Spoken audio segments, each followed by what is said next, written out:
Movie के start में हम एलिस को देखते हैं। वो अपने फीमेल क्लाइंट के साथ इंटीमेट हो रही थी। काफी देर रोमांस करने के बाद जब वो लेडी सेटिस्फाई हो जाती है तो वो एलिस के लिए एक लिफाफा छोड़कर वहाँ से निकल जाती है। लिफाफे में काफी सारे पैसे होते हैं। असल में एलिस एक स्कॉट का काम करती थी। इसके बाद एलिस एक क्लब में जाती है। वहाँ उसके दोस्त उसी का वेट कर रहे थे क्योंकि आज एलिस उन्हें पार्टी देने वाली थी। उसी क्लब में एलिस एक लड़के को देखती है। वो लड़का भी एलिस को ही देख रहा था। इसके बाद एलिस के दोस्त उसे उस लड़के से बात करने के लिए फोर्स करते हैं। इसके बाद एलिस उस लड़के के पास जाती है। इसके बाद हम उन दोनों को रोमांस करते हुए देखते हैं। वहाँ इंटीमेट होने के टाइम एलिस को अपना बचपन याद आता है जब उसकी माँ ने उसे 10 रुपए में एक बुढ़े को बेच दिया था और उस समय एलिस केवल 11 साल की थी। फिर हम प्रेजेंट में देखते हैं एलिस जिस लड़के को लेकर घर आई थी वो अपना काम करके वहाँ से जाने लगता है। तभी एलिस के मोबाइल में एक मैसेज आता है। ये मैसेज क्रिश्चियन ने भेजा था। क्रिश्चियन एलिस का बहुत अच्छा दोस्त होता है। जब एलिस को मालूम होता है शाम में क्रिश्चियन उससे मिलने वाला है तो वो काफी ज्यादा एक्साइटेड हो जाती है क्योंकि क्रिश्चियन से मिले उसे काफी टाइम हो गया था। ये बात जाकर वो अपनी मॉम को बताती है लेकिन उसकी मॉम को इन बातों से कोई फर्क नहीं पड़ता।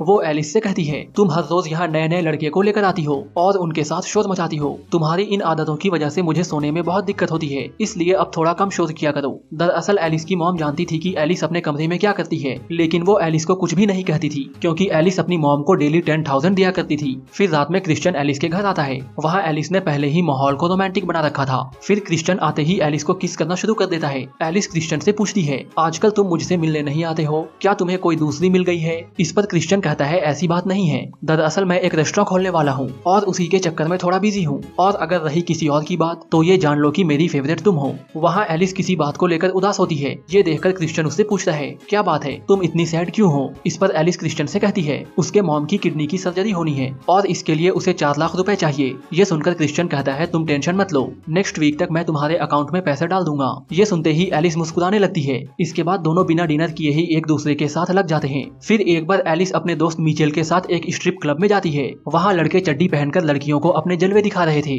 वहाँ एलिस की मुलाकात नील से होती है। नील एलिस से पूछता है तुम क्या करती हो? एलिस उससे कहती है वही जो तुम करते हो लेकिन मेरे पैसे काफी ज्यादा हैं। ये सुनते ही नील अपना प्राइवेट पार्ट निकालकर एलिस को दिखाता है। एलिस ने अपने पूरे लाइफ में इतना लंबा नहीं देखा था, इसलिए ये देखकर वो काफी ज्यादा एक्साइटेड हो जाती है। इसके बाद हम दोनों को बाथरूम में घपाघप करते हुए देखते हैं। रात भर मजे लेने के बाद एलिस अपने घर आती है। उसके आते ही उसकी मॉम उससे 50,000 रुपए मांगती है। एलिस कहती है मैंने कल ही तो 10,000 दिए थे। इस पर उसकी मॉम कहती है वो पैसे मैं जुए में हार गई, अब मुझे और पैसे चाहिए। असल में एलिस की मॉम को गैम्बलिंग की आदत लग गई थी और एलिस ने क्रिश्चियन से जो 4 लाख रुपए मांगे थे वो भी एलिस ने क्रिश्चियन से झूठ बोलकर मांगे थे ताकि वो पैसे एलिस अपनी मॉम को दे सके और उसकी मॉम अपना कर्जा उतार दे। एलिस जब अपने मॉम को पैसे देने से मना करती है तो उसकी मॉम उसे थप्पड़ मारते हुए कहती है तुम्हारी हिम्मत कैसे हुई मुझे मना करने की, ये मत भूलो कि मैंने ही तुम्हें पैदा किया है। ये सुनकर एलिस कहती है हाँ मुझे पता है कि आपने ही मुझे पैदा किया है, लेकिन कौन सी माँ अपनी 11 साल की बेटी को पैसों के लिए एक बुढ़े को बेच देती है। ये कहते हुए एलिस की आंखों से आंसू आने लगते हैं। एलिस अब अपनी माँ से काफी परेशान हो गई थी क्योंकि घर के सारे खर्चे उसे ही उठाने पड़ रहे थे। इसके अलावा उसे अपनी मॉम को भी अलग से पैसे देने होते हैं और उसकी माँ उन पैसों को जुए में उड़ा देती है।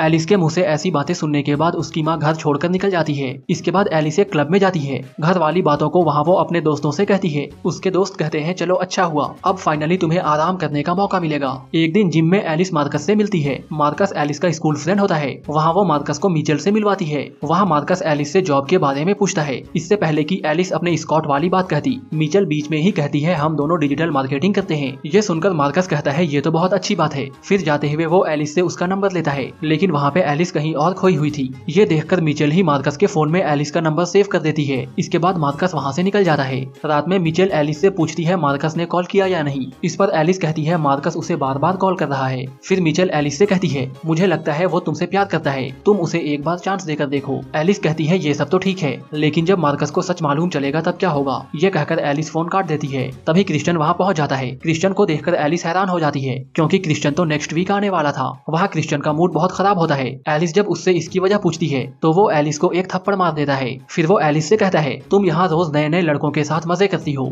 और जब पैसे मांगने होते हैं तब मेरे पास आती हो। दरअसल क्रिश्चियन ये नहीं जानता था कि एलिस स्कॉट का भी काम करती है। क्रिश्चियन एलिस के सारे खर्चे इसलिए उठाता है क्योंकि उसे लगता था कि एलिस उससे प्यार करती है और आगे जाकर दोनों शादी भी करेंगे। इसी बात से गुस्सा होकर क्रिश्चियन एलिस को मारते हुए उसके साथ जबरदस्ती करने लगता है। तभी पीछे से एलिस की माँ आती है और वो चाकू मारकर क्रिश्चियन को मार देती है। ये देखकर एलिस काफी डर जाती है। एलिस की मॉम उससे कहती है तुम परेशान मत हो, अब तुम्हें कोई तंग नहीं करेगा। फिर दोनों जमीन को साफ करने में लग जाते हैं। नेक्स्ट डे दोनों क्रिश्चियन की कार को लेकर एक गैराज में जाते हैं और वहाँ के मैकेनिक को पैसे देते हुए कार को डिसमेंटल करने के लिए कहते हैं, लेकिन गलती से एलिस एलिस का पर्स उसी गाड़ी में रह जाता है, जो कि बाद में उसी मैकेनिक को मिल जाता है। एक दिन वही मैकेनिक एलिस के घर पे आता है। वहाँ वो एलिस की मॉम से कहता है कि पुलिस उससे पूछताछ करने आई थी। एलिस की मॉम कहती है पुलिस को कैसे मालूम चला। मैकेनिक कहता है मैंने गाड़ी को डिसमेंटल तो कर दिया था, लेकिन उससे पहले ही किसी ने गाड़ी को वहाँ देख लिया था। एलिस की मॉम समझ जाती है कि मैकेनिक उससे पैसे चाहता है। वो मैकेनिक से पूछती है तुम्हें कितने पैसे चाहिए। इस पर मैकेनिक कहता है 3 करोड़। ये सुनकर एलिस की मॉम एक लंबी सांस लेती है, फिर वो चाकू घोंपकर उस मैकेनिक को भी मार देती है। मैकेनिक का खून करते हुए एलिस भी देख लेती है, लेकिन उसके मुंह से एक भी आवाज नहीं निकलती। फिर एक दिन एलिस मार्कस से एक कैफे में मिलती है। वहाँ मार्कस एलिस के सामने काफी शर्मा रहा था। मार्कस के साथ टाइम स्पेंड करके एलिस को बहुत अच्छा लगता है। इसके बाद मार्कस एलिस को उसके घर ड्रॉप करने आता है। वहाँ मार्कस एलिस को किस करने का ट्राई करता है, लेकिन एलिस उसे मना कर देती है। ये सुनकर मार्कस सैड हो जाता है। इस पर एलिस कहती है किस हम अगले बार करेंगे। वहाँ एलिस की मॉम दोनों को साथ में देख लेती है। जब एलिस की मॉम उससे मार्कस के बारे में पूछती है तो एलिस कहती है वो बस एक क्लाइंट है। इसके बाद एलिस अपनी मॉम से कहती है वो अब स्कॉट वाला काम नहीं करना चाहती, बल्कि वो डिजिटल मार्केटिंग में काम करना चाहती है। इस पर उसकी मॉम उससे कहती है तुम डिजिटल मार्केटिंग में जितना एक साल में कमाओगी, इस काम में उतना तुम एक वीक में कमा लेती हो, इसलिए अपना दिमाग चलाना बंद करो और जो चल रहा है उसे चलने दो। इसके बाद वो एलिस को एक बुढ़े के पास भेज देती है। उस बुढ़े की प्यास मिटाने के बाद एलिस उसे स्ट्रिप क्लब में जाती है जहाँ वो नील से मिली थी। वहाँ से नील एलिस के घर जाता है। फिर रात में दोनों जमकर कार्यक्रम करते हैं। कार्यक्रम करने के बाद दोनों सो जाते हैं। सुबह जब एलिस की नींद खुलती है तो नील को देखकर वो चौंक जाती है। वहाँ नील मरा होता है। एलिस की मॉम ने नील को भी मार दिया था।